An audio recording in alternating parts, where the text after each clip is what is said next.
Hello students, good morning, सुप्रभात, नमस्कार। प्यारे बच्चों, आज हम आपके सामने बहुत ही बढ़िया जो है topic use of this that these and those ये टॉपिक लेकर के आए हुए। मतलब कहने का ये, इस पूरे वीडियो में, पूरी सेशन में जो है हम दिस के यूज के बारे में पढ़ेंगे, दैट के यूज के बारे में पढ़ेंगे, दीज के यूज के बारे में पढ़ेंगे और दोज के यूज के बारे में पढ़ेंगे। क्लियर? तो आइए देखते हैं एक वन बाय वन करके एक एक का जो है यूज कैसे कैसे किया जाता है। सबसे पहला है आपका यूज ऑफ दिस। क्या है? यूज ऑफ दिस क्या है आपका? फर्स्ट यूज जो है वो है आपका यूज ऑफ दिस। क्या है? Use of this.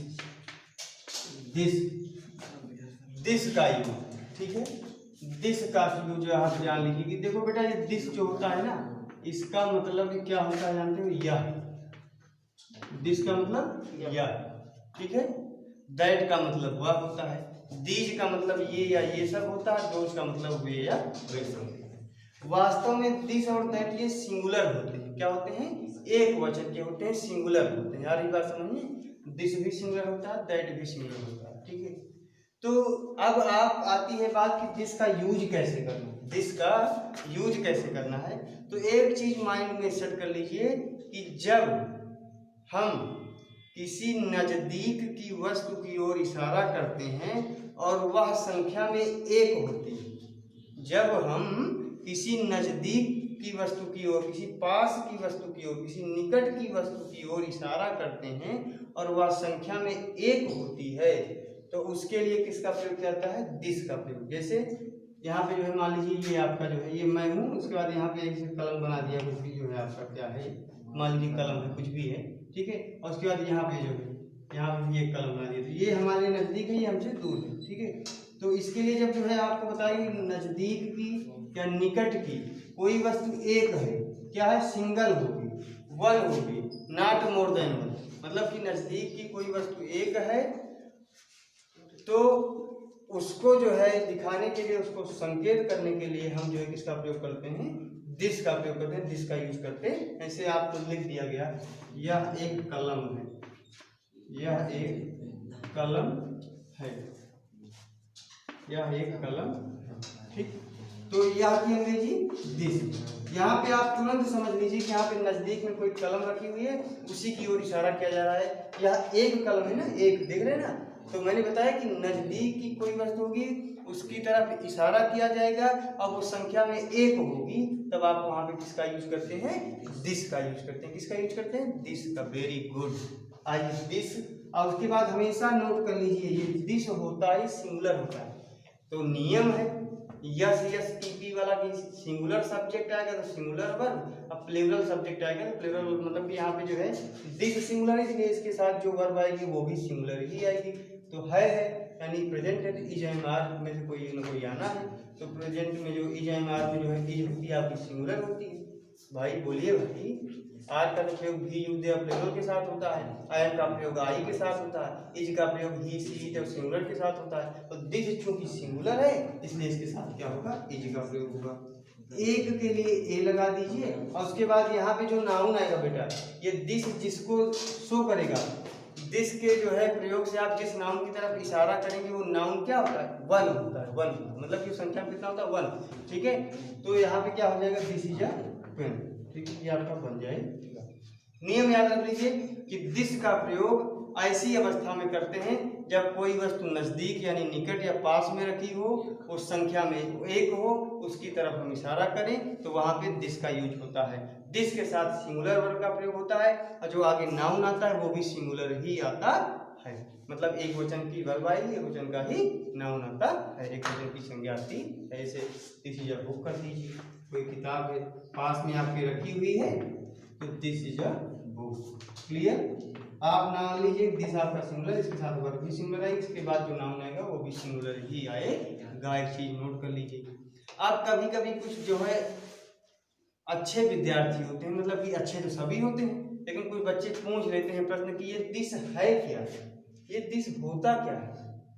क्या है दिस दैट दीज? दो चिल्ला रहे हैं आप लोग, तो उनको ये बताया जाता है बेटा कि दिस जो होता है डिमॉन्स्ट्रेटिव प्रोनाउन होता है। क्या होता है? Demonstrative pronoun. आप लोग पढ़े होंगे जो बड़ी कक्षाओं में होंगे या आपको पढ़ाया जाएगा अगली कक्षाओं में, डिमॉन्स्ट्रेटिव प्रोनाउन संकेतवाचक सर्वनाम। ठीक है, क्या होता है?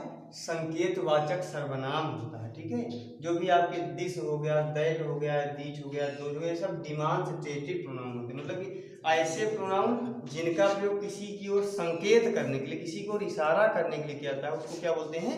डिमॉन्स्ट्रेटिव प्रोनाउन बोलते हैं। ठीक है, तो आपके दिस, दैट, दीज, दोज के सहारे आप इशारा करते हैं किसी चीज की तरफ ना, तो इसलिए क्या है? डिमॉन्स्ट्रेटिव प्रोनाउन है। ठीक है, कुछ और जानकार आते हैं कि डिमॉन्स्ट्रेटिव एडजेक्टिव भी होता है और उसमें भी दिस, दैट, दीज, दोज होता है। तो उसको कैसे पहचानेंगे? तो उसको पहचानने का तरीका मैं आपको बता दे रहा हूँ। यदि दिस, दैट, दीज, दोज के बाद कोई नाउन आता है, यदि दिस, दैट, दीज, दोज के तुरंत बाद कोई नाउन आएगा तो जो दिस, दैट, दीज, दोज होगा ये डिमॉन्स्ट्रेटिव एडजेक्टिव होगा। क्या होगा? डिमॉन्स्ट्रेटिव एडजेक्टिव, संकेतवाचक विशेषण होगा। क्या होगा? संकेतवाचक। कब? जब दिस के बाद, दैट के बाद, दीज और दोज के बाद आपका कोई नाउन आएगा। आ रही बात समझ में? तब आपका दिस, दैट, दीज, दोज क्या होता है? डिमॉन्स्ट्रेटिव एडजेक्टिव होता है। और एक चीज, दूसरी बात ये कि जब दिस, दैट, दीज और दोज के बाद जो है कोई एडजेक्टिव नहीं आता है आपका, और कोई नाउन नहीं आता है, कि दिस, दैट, दीज, दोज के बाद कोई नाउन नहीं आया हुआ है, तो आपका क्या होता है? डिमॉन्स्ट्रेटिव प्रोनाउन होता है। तो आप तुरंत जान जाएंगे। यहाँ दिस के बाद यहाँ पे देखिए इज यानी वर्ब है ना, नाउन तो है नहीं। बोलिए तो यहाँ पे क्या होगा? दिस, दैट, ये क्या होगा? पूरा जो है demonstrative pronoun. This, that, these, those के बाद एडजेक्टिव आए, अरे वो नाउन आए तो आपका वो डिमॉन्स्ट्रेटिव एडजेक्टिव। यदि आपका नाउन ना आए, कोई अन्य चीज है, तो आपका डिमॉन्स्ट्रेटिव प्रोनाउन होता है। क्लियर? ठीक, तो दिस का यूज आपने देख लिया, क्लियर हो गया। ठीक है, बाकी आइए जो है अब आप दैट के यूज के बारे में हम लोग पढ़ते हैं। Use of that, that, that के यूज के बारे में देख लिया जाए। ठीक है, दैट का मतलब होता है वह। दैट मीन्स क्या होता है बेटा? वह। यह भी एक सिंगुलर वर्ड है, यह भी आपका क्या होता है? सिंगुलर ही होता है, एक वचन ही होता है। लेकिन दिक्कत इसमें क्या होती है? इसमें बेटा कोई चीज आपसे दूर होती है, जैसे यहाँ पे आपकी कोई पेन रखी हुई। ठीक है, मतलब कि कहने का ये कि नियम याद कर लीजिए कि जब हम दूर की किसी वस्तु की ओर जो संख्या में एक होती है इशारा करते हैं, तो उसके लिए हम दैट का यूज करते हैं। ठीक है, कंडीशन देखिए दैट का यूज का, मतलब कि दूर वस्तु रखी हो आपसे, उसकी तरफ आप इशारा कीजिए, अब वो संख्या में एक हो, तो वहां पे किसका यूज करना है? दैट का। दैट के साथ जो वर्ब आएगी वो सिंगुलर वर्ब आएगी, उसके बाद जो नाउन आएगा वो भी सिंगुलर नाउन ही आता है।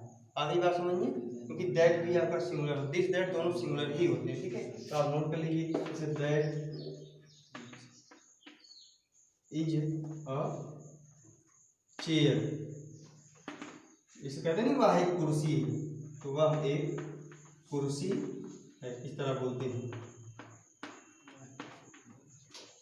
ठीक, मतलब कि कहने का ये कि दैट का प्रयोग दूर रखी वस्तु जो संख्या में एक होती है उसकी तरफ हम इशारा करते हैं, तो वहीं पे आप एक्स का यूज करते हैं, दैट का यूज करते हैं।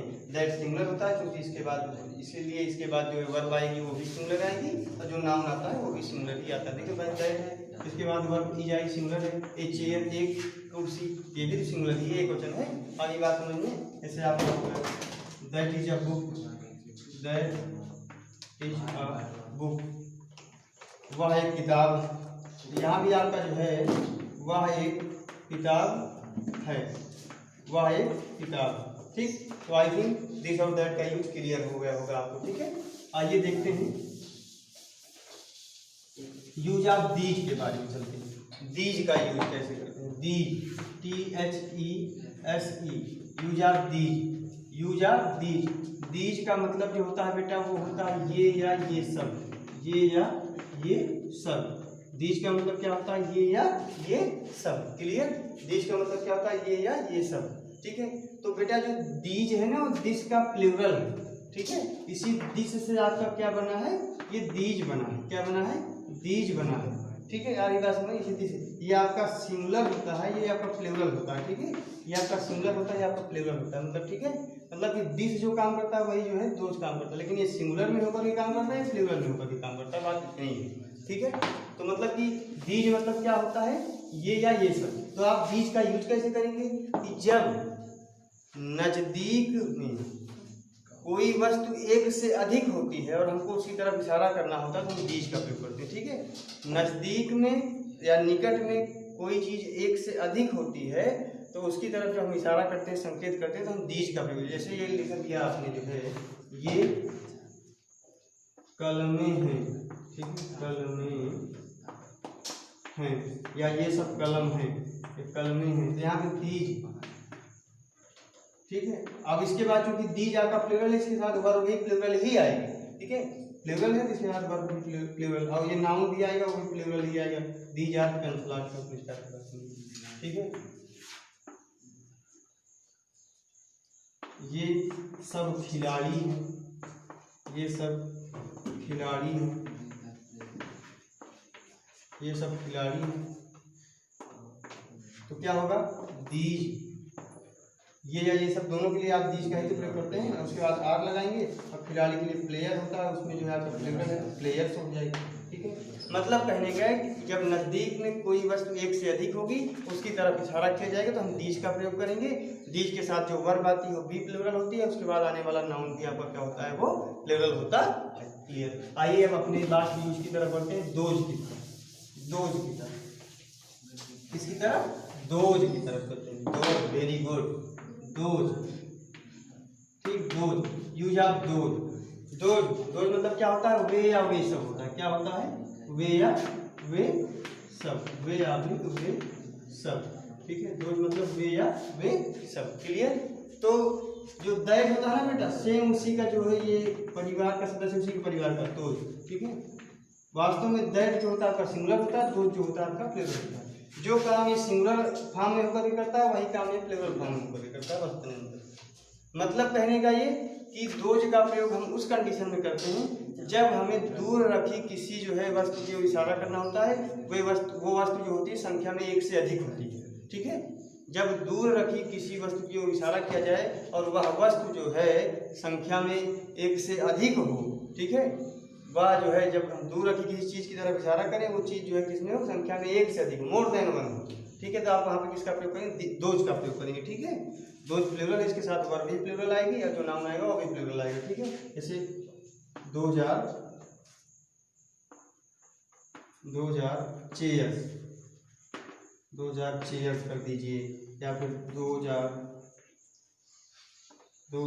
स्टूडेंट्स कर दीजिए, ठीक है, 2000 स्टूडेंट्स, वेरी गुड। दोज आपका जो दूर किसी जो है ये जो कुर्सियां हैं दूर रखी हुई हैं उनकी तरफ इशारा किया जा रहा है, ठीक है। यहाँ पे जो है आपका ये स्टूडेंट दूर खड़े हुए जो है आपके स्टूडेंट्स की तरफ इशारा किया जाए, विद्यार्थियों की तरफ, ठीक है। तो दोज का प्रयोग जो है दूर रखी वस्तुओं की ओर जब इशारा करते हैं संख्या में एक से अधिक होती हैं तो उनके लिए हम दोज का प्रयोग करते हैं। आशा करते हैं कि दिस का यूज कैसे किया जाता है, दैट का, दीज का, दोज का, ये सारी चीज़ें जो है इससे रिलेटेड आपको कन्फर्म हो गई हैं। फिर मिलते हैं अगले वीडियो में, तब तक के लिए शुक्रिया, धन्यवाद।